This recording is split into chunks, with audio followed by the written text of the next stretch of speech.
Ar dangus kiekvieną naktį vienodas? Ne, naktinis dangus kiekvieną naktį keičiasi daugybę būdų.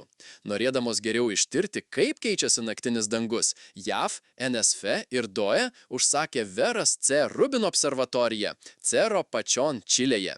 Atliekant galutinį testavimą prieš pradedamas įprastą veiklą, Rubinas pradės tirti šios kasdienius pokyčius, nedidelius skirtumus, kurie gali daug papasakoti apie mūsų nuostabią visatą ir jos netikėtą objektų įvairovę.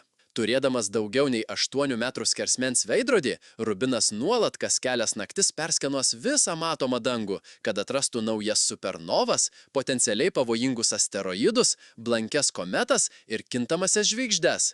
Taip pat sudarytų matomos visatos didelio masto struktūras žemėlapį. Nuotraukoje tolima mūsų paukščių tako galaktikos centrinė juosta atrodo kaip besitęsianti iš naujai veikiančios observatorijos. Praėjusį mėnesį daryta pateikta nuotrauka yra 21 naktinio dangaus vaizdo derinys, užfiksuojantis oro švytėjimą horizonte ir mažąjį Magelano debesį apatiniame kairiajame kampe.